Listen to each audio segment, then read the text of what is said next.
మనకు ఇంట్లో కామన్‌గా అలర్జీ అంటే ఏంటి?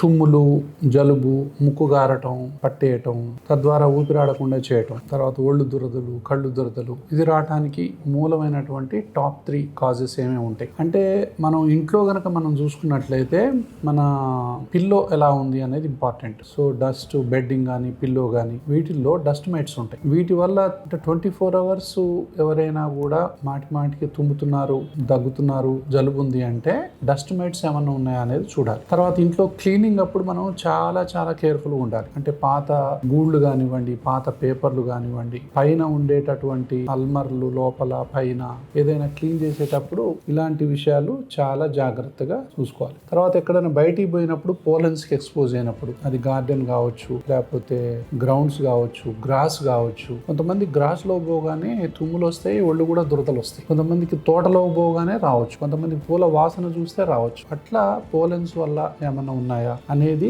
చాలా ఇంపార్టెంట్. ఇంకొంతమందికి ఏంటంటే పావురాల స్మెల్, పెంట ఇవంటివి కూడా పడవు. సో అది హైపర్ సెన్సిటివ్ న్యూమనైటిస్ కి దారి తీసేటటువంటి అవకాశాలు ఉంటాయి. అది చాలా డేంజరస్ ప్రాబ్లం. కాబట్టి వాటిని మనం అవాయిడ్ చేయాల్సినటువంటి అవసరం ఉంటుంది. కొంతమందికి స్మెల్స్ పడవు, స్ట్రాంగ్ స్మెల్స్ కూడా పడకపోవచ్చు. ఇట్లా అలర్జీలు అనేవి చిన్నప్పుడే మొదలవుతాయి. దేనివల్ల అలర్జీ వస్తుందో తెలుసుకొని దానికి దూరంగా ఉండటం వల్ల మనం ఆస్తమాని ప్రివెంట్ చేయొచ్చు. అంటే అలర్జీకి మార్చండి. సో ముక్కులో మొదలవుతుంది, అదే కిందికి మెల్లమెల్లగా దిగి ఆస్తమాగా మారుతుంది, ఊపిరితిత్తుల్లోకి వచ్చి. సో వాళ్ళకు స్కిన్ ఎలర్జీ ఉండొచ్చు, కళ్ళల్లో ఎలర్జీ ఉండొచ్చు, సో ఫుడ్ ఎలర్జీ ఉండొచ్చు, రకరకాల ఎలర్జీలు ఉండొచ్చు. ఒక ఎలర్జీ ఇంకో ఎలర్జీకి దారితీస్తుంది. కాబట్టి దేనివల్ల ఎలర్జీ వస్తుందో దానికి దూరంగా ఉండటం అనేది చాలా ఇంపార్టెంట్. తర్వాత ఎంత ఎర్లీగా డాక్టర్ని సంప్రదిస్తే అంత ఎర్లీగా ఈ ఎలర్జీకి మార్చిని ఆపొచ్చు. అంటే ఒక ఎలర్జీ నుంచి ఇంకో ఎలర్జీకి పోయేటటువంటి దాన్ని ఆపొచ్చు.